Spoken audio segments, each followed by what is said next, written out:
primeiro lugar, quero agradecer, não é, o convite que vocês fizeram para eu vir aqui. Estou muito feliz, muito honrado, né? E assim, muito contente porque eu estou percebendo a evolução, né, do núcleo, né? O núcleo, ele tem, eu já vim aqui, já tem alguns anos que eu vim aqui. Eu me lembro quando foi que eu vim aqui a primeira vez. E a discussão, ela é diferente, não é? Hoje eu estou sentindo a discussão muito mais madura, muito mais avançada, muito mais interessante, né? E assim, com muito mais pontos de contato do que vocês estão pensando com o que a gente também, lá daqui da fazenda, vamos dizer assim, pensa, né? A gente estava pensando nisso antes de vir para cá, essa questão do radicalismo. Quer dizer, o radicalismo, ele é uma tendência, vamos dizer assim, né, que tem acontecido mundialmente, e a gente, vamos dizer assim, as pessoas que têm uma postura mais moderada, né, elas precisam apresentar seus pontos de vista publicamente para que a gente chegue realmente e junte forças, né, para que a gente consiga afastar um pouco esse radicalismo. Isso acontece muito no campo tributário, né? A gente percebeu muito tempo aí de radicalismo de um lado, depois radicalismo do outro, prejudicando muitas vezes as empresas de maneira indevida, e a gente precisa chegar aqui num ponto de encontro. Então, assim, com relação a todas as manifestações, a gente teria muito a dizer. A questão do planejamento tributário, a gente tem muita coisa para falar, assim, muito feliz que se percebe essa mudança de paradigma. A gente sabe que essa mudança de paradigma, que é a base, né, para a apresentação da Ana Cláudia e da Camila, ela é uma mudança de paradigma essencial para que a gente possa avançar, mas sabe também que isso não é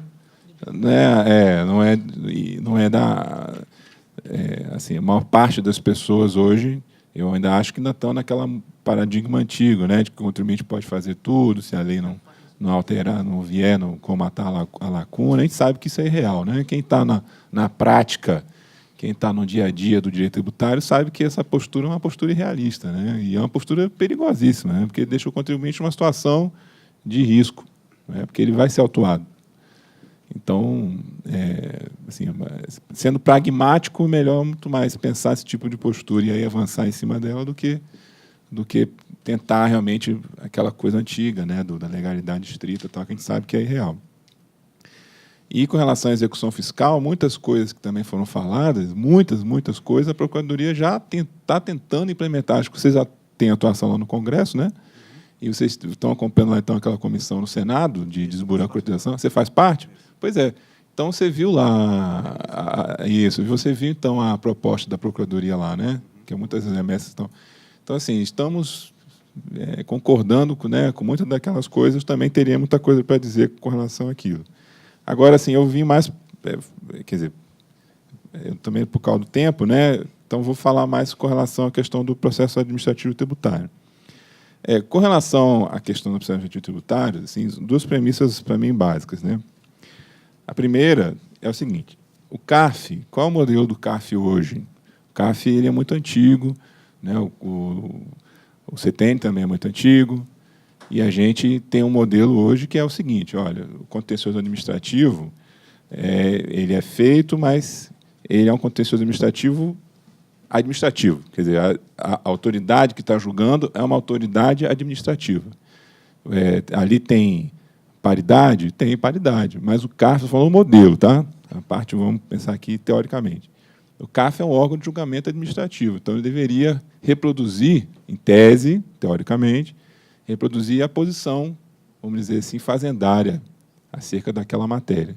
E o contribuinte acessa o contencioso administrativo, tem direito ao devido processo legal, mas o mérito, vamos dizer assim, seria um mérito que correspondesse a formulações fazendárias. Estou falando isso em tese, porque a gente sabe que não é bem assim na realidade, mas a tese, né, acho que quem formulou isso, formulou dessa forma.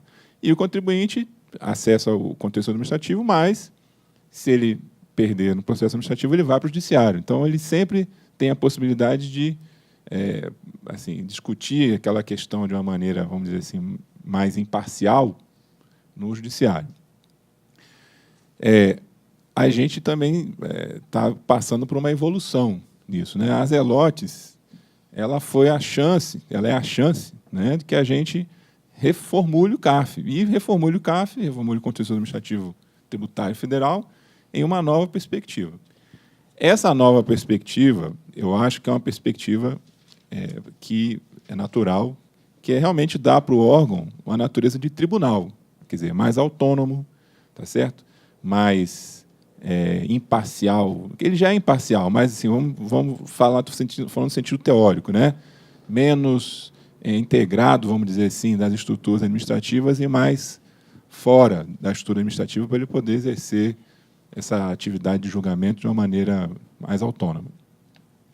Eu acho que isso é o ideal. Isso acontece hoje na prática, né? Quando você vê lá os julgamentos, você percebe que os julgadores, apesar de eles serem advogados e auditores, né, em determinado momento eles se despem dessas roupas, né, dessas funções e atuam ali como julgador.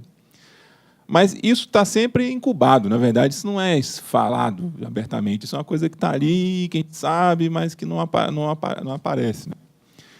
E isso aí, essa forma de trabalhar mais autônoma, isso bate muito, eu acho, com a maneira teórica que é de formulação do processo administrativo. Então, acho que a primeira coisa que deveria haver aqui é o seguinte, olha, vamos deixar claro que o contencioso administrativo ele tem que ser autônomo, mas, para isso, ele precisa ser refundado em novas bases, que sejam bases boas, tanto para o contribuinte como para a fazenda. Vou dar um exemplo aqui que eu estou falando. Por exemplo, falar assim, vamos acabar com o voto de qualidade. O voto de qualidade, hoje, está dentro dessa teoria que eu falei. Olha, o órgão administrativo tem uma pessoa que está na cabeça da mesa, que é um julgador administrativo, auditor da Receita Federal, e ele vai dar voto de qualidade. Se tiver empate, ele vai dar voto da fazenda. Não vai ser sempre o voto favorável à fazenda, mas é o voto da fazenda. Né? Terminar o voto de qualidade significaria dizer o seguinte, olha, o órgão é mais autônomo, ele não é mais um órgão da fazenda, ele é um órgão mais autônomo. Para isso, você precisa refazer a base. Quer dizer, você precisa refazer a lógica do contencioso administrativo. Mudar já 7235. Isso, você tem que refundar o contencioso administrativo. Né? Você tem que dizer o seguinte, olha, aqui não vai ser mais um órgão autônomo. Desculpa, aqui não vai ser mais um órgão dentro dessa estrutura, ele vai ser um órgão autônomo. Isso aí implica em várias coisas. Por exemplo, isso aí implica em eu discutir a questão de a fazenda poder ajuizar ações no judiciário para discutir a decisão do CARF. Quer dizer, isso aí é uma decorrência lógica, entendeu, do processo.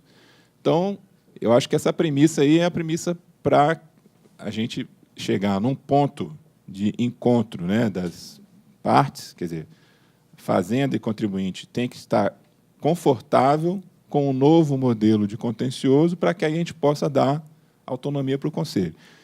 Fazer um novo modelo de contencioso que seja desconfortável para o contribuinte vai acabar tirando a legitimidade do CARF. Fazer um novo modelo, por exemplo, acabar com a paridade. Isso aí é desconfortável para o contribuinte. Isso aí leva o CARF para o buraco, quer dizer, tira a legitimidade do Conselho. Levar o CARF para o modelo de contencioso só favorável ao contribuinte, também, tirar a voz de qualidade. Isso aí também leva o CARF para o buraco, porque o Conselho ele está dentro do Ministério da Fazenda, e aí vão se criar, sendo pragmático, né, começam a se criar expedientes para evitar esse tipo de situação. Então, são medidas que, elas implementadas isoladamente, elas mudam o equilíbrio que existe hoje, e isso aí com consequências ruins para o órgão. Porque o órgão, nessa situação toda, é quem sofre. Não é? O órgão assim, é um órgão que ele tem dificuldades dentro da própria estrutura do Ministério da Fazenda, tá certo? Ele é um órgão que foi agora assim devassado em função dessa operação policial. Tem dificuldades de toda a ordem, vocês foram conselheiros, vocês perceberam, né? Dificuldade até material, tá certo? E é um órgão de máxima importância, né? A gente está aqui tratando de processos de máxima importância. Então, assim, a gente precisa trabalhar na preservação do órgão, não na preservação do contribuinte e da fazenda, entendeu? Tem que trabalhar na preservação do órgão e na formatação, talvez, aqui de um novo equilíbrio que seja bom para o órgão, mas que atenda as duas partes. Se não atender as duas partes, a gente não consegue o objetivo final, que é melhorar o Conselho. Essa é a premissa. A outra premissa é com relação aos conflitos que o órgão está julgando. Os conflitos, eu vou classificar eles em conflitos simples e em conflitos complexos, né? O conflito complexo, por mais que a gente evolua na norma, é importantíssimo, tem que fazer realmente a lei anti-elisiva, não tem dúvida nenhuma disso, mas o conflito complexo ele gera uma discussão que é sobre a indeterminação da norma. Quer dizer, a norma, você não consegue nunca ter uma norma 100% determinada, né? A norma ela é construída, né, na dialética, vocês sabem muito bem disso, na dialética do conflito. Então, numa situação dessa, o conflito mais complexo, a lógica seria prevenir o conflito, né? Quer dizer, você evitar que ele viesse a lume, evitar situações que vão gerar o conflito. Mas isso aí, para mim, eu tenho a dificuldade de chegar nesse ponto. Por quê? Porque quando você tem uma situação complexa, você só consegue solucionar essa situação complexa numa situação que você tem parte, né, fazenda, contribuinte e o julgador. Então, assim, eu acabo, por exemplo, pensando, né, quando você fala assim, vamos fazer um regime de consulta, eu acho que você está deslocando o conflito do CARF para uma instância a outra. Não vai, assim, pragmaticamente, eu acho que vai continuar a mesma coisa. Claro que com uma composição mais interessante, uma composição melhor, etc, etc. Mas vai continuar sendo um julgamento, porque eu não consigo ver como é que você resolve um conflito complexo sem botar as duas partes para brigar, entendeu? Que é diferente do conflito simples. Não é? Situação simples, a gente não precisa disso. Mas uma situação complexa, eu acho que isso é natural, né?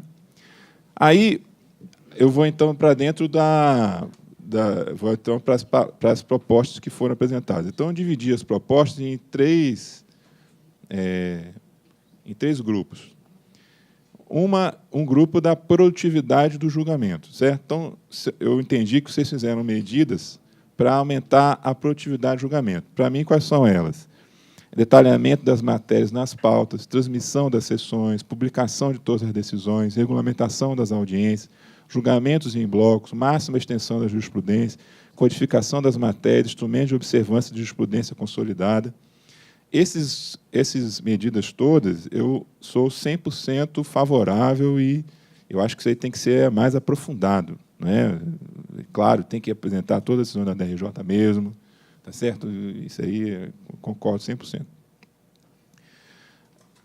Agora, aqui tem um outro ponto, que é outro grupo de decisões, de propostas, que, para mim, são agrupadas na mudança de paradigma do contexto administrativo, que é aquilo que eu falei no começo, né? Que, para mim, quais são elas? A alteração da regra de suspensão de exigibilidade, a previsão do amicus curiae, alteração no critério de indicação e seleção de conselheiros, aumento do tempo de mandato dos conselheiros, fixação de garantias e prerrogativas dos conselheiros, DRJ que julga conforme a lei e o direito.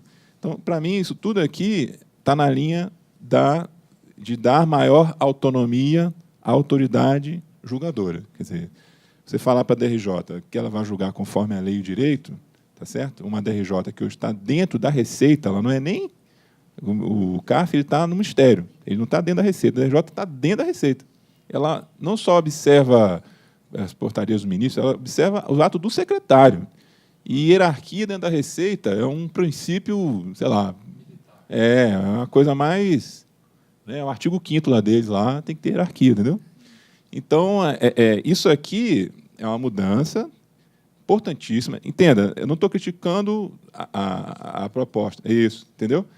Eu acho que vocês estão sendo progressistas. Perfeito, entendeu? Eu sempre concordo com isso aqui tudo.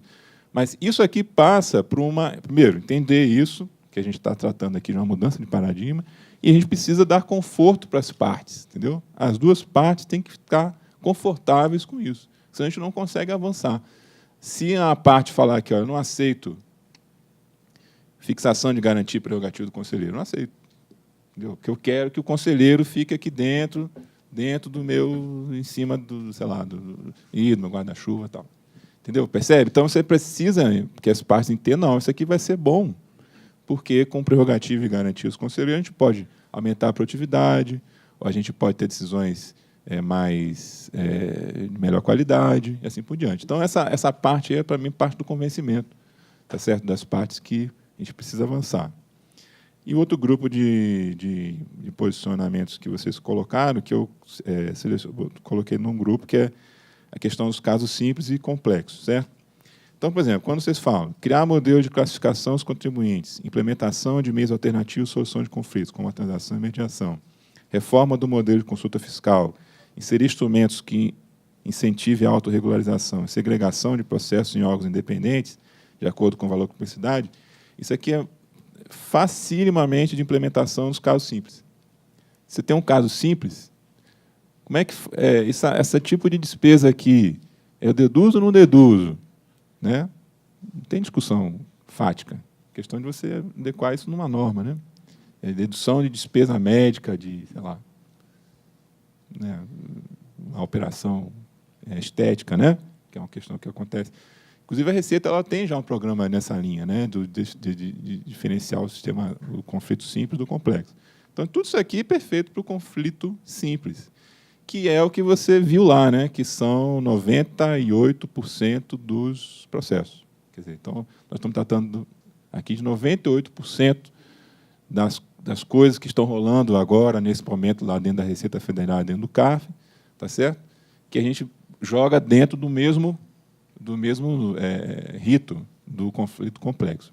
Agora, aí é uma postura minha, que assim, sujeita a crítica, evidentemente, eu acho isso aqui difícil para o conflito complexo.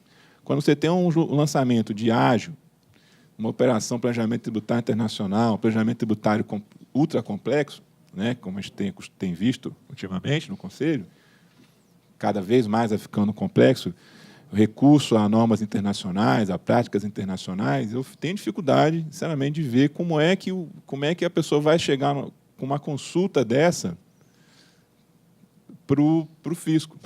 Entendeu? Por exemplo, no ano passado, tentou-se colocar isso na lei, né? Que você apresentaria uma consulta prévia. Quer dizer, eu vou apresentar aqui o meu planejamento tributário e se o fisco teria uma redução da multa, né? Isso foi discutido a nível ministerial, a nível imediatamente, pessoas, olha, não tem como isso aqui, porque o cara não sabe o que é. Ele não vai saber, e ele consegue saber? Não sei se ele vai conseguir saber um dia. Né? Quanto mais complexa a situação, mais sujeita ela está a escrutínio do fiscal, maior a insegurança do contribuinte, infelizmente. Né? Não deveria de ser, talvez. Né? Na situação normal, ele está ali fazendo o trabalho dele, investindo, gerando emprego, desenvolvimento para o país e tal, mas faz um determinado planejamento que pode gerar uma discussão. Então, isso aqui, para mim, eu tenho dificuldade de avançar isso aqui. Talvez aí falha minha. Né? Na prática, quando a gente viu isso no ano passado, quando a gente tentou levar, que isso é uma medida do BEPS, inclusive, né? A Ana Cláudia, ela discorda, né? Não é bem assim, lá é diferente, tal, aqui você já faz uma apresentação. Mas assim, a ideia era essa, que a pessoa apresentasse planejamento tributário e não pode, porque então o fisco vai ficar, como é que é isso? Eu sou obrigado a apresentar, e se eu não apresentar, toma uma multa? Vai ter uma multa isolada se eu não apresentar? Então, como é que é? Entendeu? Então, assim, eu não vejo como avançar nisso aqui, mas aí pode ser uma falha minha. E é isso. Desculpa aí o excesso de tempo que eu tomei. Assim, eu fico, assim, sinceramente, agradecido de vocês estarem chamando a gente e, assim, o que a gente puder participar mais e trabalhar mais em conjunto, porque isso aqui, para nós, realmente é de extremo valor, tá certo? E a gente precisa juntar forças aqui nessas linhas aqui. Então, agradeço muito mesmo assim, o convite e, por favor, chamem sempre a gente, vamos trocar mais ideias, fazer um grupo WhatsApp, né?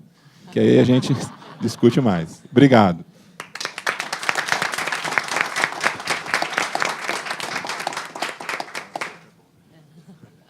Mais um grupo de WhatsApp, né? Gostei do grupo de WhatsApp. Bem, bom dia. O grupo do Eurico. O grupo do Eurico? Pronto. Queria agora ir. Bem, bom dia ainda a todos, antes do almoço. Lá em Salvador a gente dá bom dia até antes de almoçar, né, Daniel? Depois do almoço é boa tarde. Mas antes, às vezes sim, né? Se possível, se der, idealmente sim. Mas, antes de mais nada, obrigado pelo convite, por estar aqui. É realmente um grande prazer, acima de tudo, discutir com o pessoal da FGV Direito aqui de São Paulo essas propostas.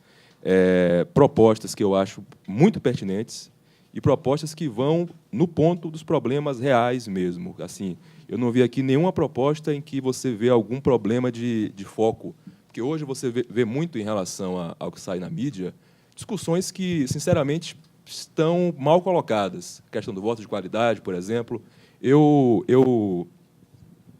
Obrigado. Eu fico muito feliz, aliás, esse aqui é o primeiro evento que eu venho discutir, o PAF, o CAF, esse ano, em que não se fala de voto de qualidade. Essa discussão de números de votos de qualidade, resumindo um pouco a questão, eu acho que ela está um pouco mal colocada, porque a questão não é quem ganha mais no voto de qualidade. A questão não é o voto de qualidade em si, é a qualidade do voto. Você tem que discutir o que é que está sendo julgado, o fundamento da decisão. Essa discussão é válida, isso é realmente importante. Análise qualitativa. Análise quantitativa, por si só, ela deixa muito a desejar. Mas, como eu falei, ainda bem que as propostas não foram nessa linha. Já adianto que, em relação à maior parte das propostas, eu concordo com quase tudo que foi colocado. Considerando aqui o horário, eu vou tentar tocar, sendo mais pragmático. Eu também concordo com tudo que o Paulo colocou aqui em relação ao plano teórico, ao plano de... a premissa de que o CAF ele é um órgão administrativo, ainda é um órgão administrativo. Caso se queira ir para um modelo de tribunal mais imparcial completamente, você tem que cortar esse modelo administrativo. Isso implicaria coisas, como o Paulo falou, de você admitir, por exemplo, que a PFN questione as decisões no judiciário, que eu não vejo hoje sentido em você manter um CAF em que o voto de qualidade seja pró-contribuinte e a Fazenda recorra no judiciário. Eu acho que esse órgão seria totalmente imprestável. Para que manter o órgão assim? Isso, o órgão de passagem. Então, o interesse do CAF hoje é justamente isso. E você tem uma decisão que a Fazenda vai respeitar no judiciário. Mas é uma decisão da administração. Por isso, o voto de qualidade, em caso de empate, você manter a decisão. A lógica é essa. Mas, indo para os problemas aqui. Eu vi aqui, e vejo, aliás, 3 grandes problemas hoje em relação ao contencioso administrativo. Quais são eles? O primeiro, vocês colocaram muito bem, que é a questão da diferenciação da diversidade dos marcos normativos. A DRJ ela está submetida a um marco normativo. Aliás, voltando ainda, os auditores estão submetidos a um marco normativo, a DRJ a outro e o CAF a outro. A questão das súmulas, por exemplo, não há nenhum sentido em um auditor realizar um lançamento de uma matéria sumulada pelo CAF. Aliás, a PGFN, esse ano, editou a portaria 502, em que se auto-vinculou às súmulas do CAF, não apenas às súmulas vinculantes. Então, hoje, judicialmente, a PFN não contesta e não recorre mais em matérias sumuladas pelo CAF, ainda que a súmula não seja vinculante. É justamente nessa linha. 502, portaria 502 de maio desse ano. Então, essa questão da diversidade no marco normativo realmente é uma coisa que deve ser atacada. E atacada como? Através de instrumentos que vão trazer uma maior uniformidade de entendimento, que vão fazer com que o entendimento do CAF seja observado por toda a administração, desde o auditor, passando pela DRJ e até também pela PGFN. Especificamente, e também isso toca um pouco essa questão do marco normativo, aquela questão das INs e DRJs, de você liberar a DRJ de julgar conforme a IN, julgando, então, entre aspas, aqui, conforme o direito apenas, eu vejo o mesmo ponto problemático que o Paulo falou, a hierarquia. A Receita ele é um órgão extremamente ligado, fundamentado em hierarquia. A DRJ ele é um órgão da Receita. E tem outro ponto muito relevante também. A IN é a interpretação que a Receita presta à sociedade da sua interpretação da norma tributária. Então, como que eu vou admitir que um órgão da Receita julgue diferentemente da interpretação que o próprio órgão dá à sociedade como um todo? Isso me soa um pouco estranho. Você tem uma perna do órgão que não vai aplicar o entendimento que o órgão, como um todo, dá a todos da sociedade. Eu acho que esse ponto ele merece um pouco de reflexão. Eu concordo com o conceito de você ter uma maior liberdade, a DRJ, mas vejo esse problema, essa dissonância entre a Receita dar uma interpretação para toda a sociedade, mas se você contestar a impugnação, a própria Receita, o próprio órgão da Receita pode vir a afastar aquela interpretação. Em relação aos mecanismos de autorregularização, acho muito boa a proposta, muito boa mesmo. Um dos grandes problemas que nós temos hoje é o problema das penalidades. Hoje você tem multa de 75% e 150%, sem nenhuma gradação para outras situações, casos de planejamento tributário, etc. O único ponto que eu chamo a atenção aqui é o seguinte, no momento que você institui esses instrumentos para incentivar esse tipo de coisa, que não se equivala à situação, que não se torne igual à situação do contribuinte que pagou de forma espontânea, daquele contribuinte que aguardou a fiscalização para fazer o pagamento. Porque se eu tiro a multa como um todo contribuinte faz o quê? Ok, eu vou ficar sem pagar. Se a Receita vier me fiscalizar em 5 anos, veio. Se não vier, ok, não paguei nada. E se ela vier, eu pago apenas o tributo com juros. Isso você desestimula o pagamento espontâneo do tributo. Então, redução, sim, deve ter. Aliás, hoje ela já tem 50%, se você paga o auto de infração, mas não se pode tornar igual à situação do contribuinte que pagou espontaneamente, daquele contribuinte que aguardou a fiscalização vir para, então, fazer o pagamento. Em relação, isso aqui ainda no bloco redução dos litígios, né? Estou aqui pelos blocos das propostas. A suspensão da exigibilidade. Eu acho que a ideia, o conceito também assim, está muito bom. A questão é como implementar isso. Porque foi colocado na proposta, olha, se o contribuinte entrou com recurso que é manifestamente contrário a um precedente, lógico, o contribuinte vai recorrer e falar que o caso dele não é o caso do precedente, que é um caso que tem um detalhe. E outra coisa, você só vai saber o teor do recurso depois do julgamento. Então, como que eu vou suspender a exigibilidade previamente sem uma análise do mérito? Porque há casos também em que a matéria aparentemente está resolvida em repetitivo, só que se discute muito, por exemplo, no caso da CSL de coisa julgada, o alcance do repetitivo, até onde vai o repetitivo. Então, eu acho essa ideia aqui um pouco de difícil implementação na prática, porque a análise do recurso ela é essencial para saber se o recurso ele é ou não protelatório. E, evidentemente, logicamente, a análise vem muito depois da interposição do recurso. Passando para a questão do equilíbrio nos julgamentos. A seleção dos julgadores. De fato, eu acho essencial publicar-se os critérios de escolha dos candidatos a conselheiros. Eu acho toda essa ideia de transparência fundamental. E uma ideia muito boa que vocês colocaram é a questão da renovação sem prévia indicação das entidades, seja a Receita, seja as confederações. Eu acho que essa medida aqui, por si só, ela contribui muito para a independência do julgador. Eu sou um pouco contrário a você estender por si só o mandato. Eu acho que o prazo do mandato de 2 anos, ele fornece um feedback em um prazo que é curto, é verdade, mas é valioso do ponto de vista do regimento, para você saber se o conselheiro está seguindo, está cumprindo as metas do regimento. Exatamente. Eu acho que se você tira a renovação automática por si só, isso aí já resolve o problema da independência dos julgadores. Em relação agora à eficiência, e essa aqui eu acho que é uma das propostas mais fortes, porque mexe na estrutura do contexto administrativo, a questão da segregação do processo por complexidade e valor.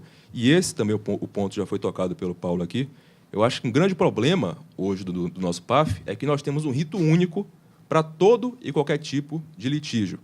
Qual o sentido em você julgar em 3 instâncias colegiadas um lançamento de baixa complexidade, digamos, um lançamento de malha, um lançamento eletrônico, um lançamento em que se só discute intempestividade, por exemplo, ele está submetido ao mesmo rito de um processo de alta complexidade, que esse, sim, deve ser julgado por 3 instâncias colegiadas com maior atenção. Então, eu acho que a previsão, talvez, e aqui é mais uma sugestão, a previsão não de órgãos diferenciados, mas de ritos diferenciados. Decisão monocrática, por exemplo. Por que não decidir monocraticamente um caso que já foi julgado pelo STF? Por que não julgar monocraticamente uma matéria sumulada pelo CARF? Então, eu acho que a previsão de ritos diferenciados, mais do que órgãos diferenciados, colabora muito nesse sentido, até porque um dos grandes gargalos que o CARF tem hoje são as sessões de julgamento. Nas sessões, como o CARF ele tem essa qualidade de julgar os casos no detalhe, você não consegue dar conta de todo o estoque. E aí, Daniel e Breno, aqueles números da DRJ, eu consegui aqui, hoje, na DRJ, isso falando em termos de valor, 78% do estoque dos 244 mil processos da DRJ são abaixo de R$100 mil. 58% dos processos são abaixo de R$20 mil. Esses processos abaixo de 100 mil, eles representam 3% do crédito tributário em discussão. Ou seja, a maior parte do estoque são processos de baixo valor, baixa complexidade estão submetidos ao mesmo rito de processo de elevadíssima complexidade. Eu acho que esse é um ponto que é fundamental que ele seja atacado para que o contencioso ele venha a evoluir. Mas você falou 58 abaixo de 20 mil? De 20 mil. 58... 58,6 representa 142 mil processos até 20 mil reais. Isso, isso, exatamente. Essa tabela que eu tenho aqui já é de outubro desse ano, já estamos em 143 mil processos abaixo de 20 mil reais, 58%. Se você eleva um pouco o patamar para 100 mil reais, você já pega 78% do estoque de processos em DRJ. Então, é a maior parte absoluta do estoque. E você submete isso ao mesmo rito de julgamento dos casos em que realmente deve-se haver uma análise mais aprofundada. Então, já concluindo aqui, eu acho que esse ponto aqui era o que eu queria chamar a maior atenção em relação à necessidade de se prever ritos diferenciados, talvez mantendo-se a estrutura dos órgãos, mas só prevendo julgamento monocrático, por exemplo. Ou, sim, você prevê uma turma especial mais eficiente, porque o problema da turma especial prevista anteriormente é que elas formavam paradigma para os casos das turmas ordinárias. Então, você tinha turmas que iriam julgar processos de baixa complexidade, com menos controle, mas que formavam paradigmas para os casos de elevada complexidade. Então, isso não há muito sentido em se manter aquela estrutura de turma especial como prevista anteriormente pelo CAF. Achávamos que devia ser separados. Isso, isso. Em relação à transparência, eu não tenho nenhum reparo a fazer. Também acho que a administração ela deve ser cada vez mais transparente. Em relação à sessão pública, finalizando, de seleção de conselheiros, isso está ligado a equilíbrio, mas também está ligado à transparência. A única questão em relação à implementação disso é que, muitas vezes, na seleção de conselheiros, você discute questões que são de ordem privada dos indicados. Então, você tem que ter uma conciliação entre a transparência, nesse caso, e a privacidade, em muitos casos, dos indicados. Porque a discussão ela é rigorosa, você vai a fundo. Então, às vezes, há aspectos da vida privada de cada um ali que viriam a público se a sessão de seleção fosse totalmente pública. Eu acho que talvez a publicação prévia dos currículos, como, aliás, o regimento já prevê, mas não vem acontecendo, já atenderia em parte isso. É preciso ter essa consciência de contrabalancear a privacidade dos indicados e a necessidade de transparência absoluta na seleção dos conselheiros. Mas, em relação às outras propostas de transparência, sou totalmente favorável. Decisões da RJ. Aliás, é interessante que esse caso do Neymar, ele está questionando na Justiça o fato de que a decisão dele da DRJ foi tornada pública antes do processo chegar ao CAF. A Receita entende que as decisões da RJ são sigilosas. Qual que é a premissa disso? A sessão é fechada. Como a sessão do CAF é aberta, é natural que o acórdão seja público. Mas há essa premissa de que, como a sessão da DRJ é fechada, o meu acórdão também não pode vir a público. E o Neymar, o caso dele é muito famoso. Em março desse ano, antes do processo, aliás, assim que o processo chegou no CAF, o teor da decisão da DRJ saiu na imprensa. Então, ele veio a questionar esse vazamento, essa violação do sigilo fiscal. Então, também há necessidade de ter atenção a esse ponto. Eu acho que é um ponto que pode ser superado. Eu não acho que a decisão da DRJ tem que ser sigilosa, mas deve vir um ato normativo nesse sentido, ou interpretativo, para deixar claro que não há sigilo nessas situações. Então, considerando aqui o adiantado da hora, meu amigo Luiz Flávio ainda vai falar aqui, o Paulo também já está aqui levantando o dedo.